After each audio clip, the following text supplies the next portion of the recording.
Good morning everyone. আশা করব তোমরা সকলেই ভালো আছো। আমিও বেশ ভালো আছি। আমার আরও একটা নতুন ব্লগে তোমাদেরকে স্বাগত জানিয়ে আমি আমার ব্লগটা শুরু করলাম। দেখতে থাকো, আশা করছি তোমাদের সকলের ভালো লাগবে। বড়োদেরকে প্রণাম আর ছোটোদেরকে আন্তরিক ভালোবাসা অভিনন্দন আমার ব্লগে। তো আজকের থেকে একটা টিউশনই পড়াচ্ছি। শান হচ্ছে তোমার প্রায় 3-4 মাস পরে স্কুলে যাচ্ছে। 3 মাস পরে স্কুলে যাচ্ছে। স্কুলে তাড়িয়ে দেয় না কেন তোকে তার ঠিক নেই। তো স্নান টান করা হয়ে গেছে, এখন বেজে গেছে 9টা বাজতে 10 মিনিট বাকি, এখন স্কুলে যাবে।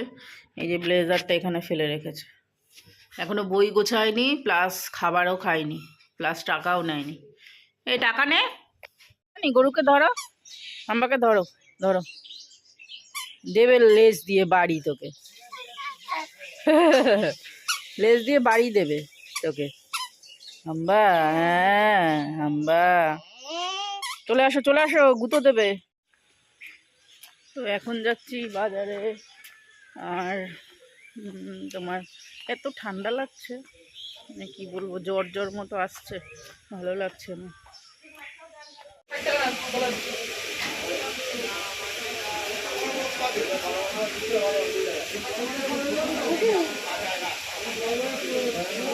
অল্প এই কটা মাছ, অল্প মাছ মারা না।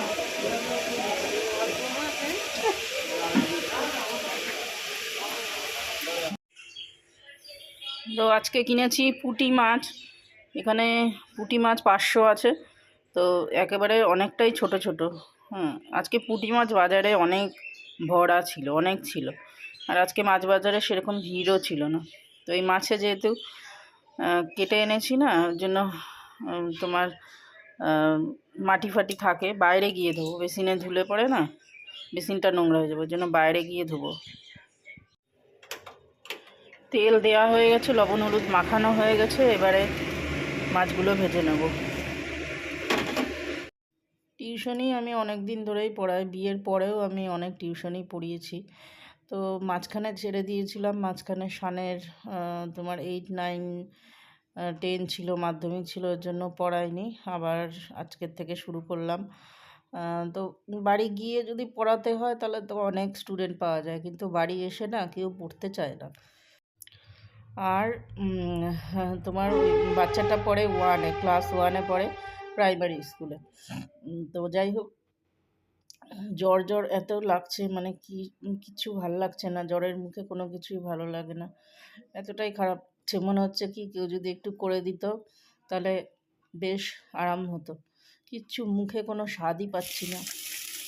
পেঁয়াজ কালি দিয়ে রান্না করছি। শান বলেছিল ছোটো মাছ নিয়ে আসছে, তো ছোটো মাছ পেঁয়াজ কালি ওর পিসি রান্না করেছিল, হেভি হয়েছিল। তো পিসির মতো কি আর রান্না করতে পারবো? আমি পিসি রান্নার এক্সপার্ট। তো আমি চেষ্টা করছি বাড়ি কিনে। অল্প পেঁয়াজ কলি আর পুঁটি মাছ সব ভাজা হয়ে গেছে, ভাতও বসিয়ে দিয়েছি এদিকে। একদম সোজা সাপটা রান্না, পেঁয়াজ কলি আর তোমার পুঁটি মাছের শুকনো শুকনো ঝোল। আর সকালবেলা বাঁধাকপি করেছিলাম অনেকটাই, প্রায় 1.5খানা বাঁধাকপি, ওটা রয়েছে। এটা ছিল গতকালের রাতের ভিডিও। মেথির পরোটা সন্ধ্যাবেলায় করেছিলাম, সন্ধ্যাবেলায় বলতে একেবারে রাতের ডিনার হিসাবে।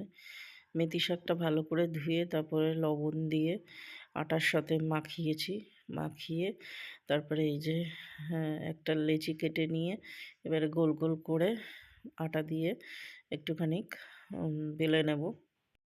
দিদির বাড়ি গেছিলাম, তো দিদি করেছিল মেথির পরোটা। তো বাড়ি এসে আমি ভাবলাম যে আমিও একটু করে দেখি। তো আমি অত তেল দেব না বেশি, তেল তো একদম ভালো না খাওয়া আমার পক্ষে, এই জন্য আমি হালকা তেলেই ভাজবো মেথির পরোটা। তো এরকম ভাবে করলে বাচ্চা বুড়ো সবাই খেতে বেশ ভালো পছন্দ করবে।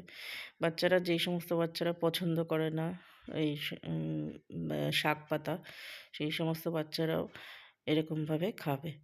আর তিতো লাগে না খুব একটা, মেথির পরোটা এরকমভাবে রান্না করলে তিতো লাগে না।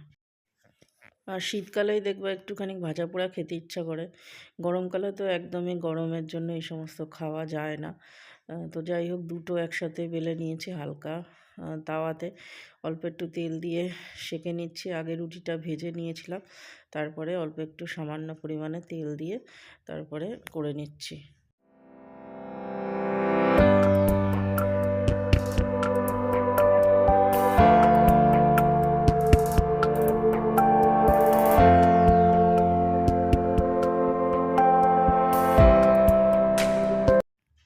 তো গরম গরম খেয়ে নিচ্ছি আমি। এর সঙ্গে যদি একটু দুধ চা হয় বেশ ভালো জমে যায়। তো আমি গরম গরম যে কোনো জিনিস খেতে না বেশ ভালো লাগে, তো আমি একটা খেয়ে নিচ্ছি। তো সেই তোমার ওয়ার আনা হয়েছিল, ওয়ার বলতে কভার আনা হয়েছিল ওই সোফার, তো সেটাই প্যাকিং করে রাখা হচ্ছে ওপরে, একটা পেপার পেতে তারপরে উপরে রাখা হচ্ছে। তো ওইখানটা না খুব নোংরা ছিল, জিনিসপত্র তো রাখা হয় না। এই দাঁড়া দাঁড়া, এইগুলো রাখ, এইগুলো রাখ, এই আমার কোটটা রাখ, এই দেখ খুলে ফেললি। তো এখানে রাখা হচ্ছে, ভালো করে মুছে পেপার পেতে তারপরে রাখলো শান। এইগুলো নে, সোয়েটার মোটারগুলো রাখবে এনে। নিচে কোথায়? আরে ভালো করে, ওই দেখ ওই দেখ, কি করছিস? ওটা ভাঁজ কর। কোনো কিছু রাখার ইসে জানে না। তো বন্ধুরা, এটা হচ্ছে আজকের ভিডিও, মানে আজকে সোমবার ছিল, তো আমি আর শান খেতে বসেছি। সেটাই আজকে সারাদিনে ভিডিও সেরকম করতে পারিনি। আজকে আমার প্রচণ্ড পরিমাণে জ্বর ছিল, সারাদিন আমি শুয়েই ছিলাম বিছানায়। তো চলো আজকের মতো ব্লগটা এখানেই এন্ড করছি।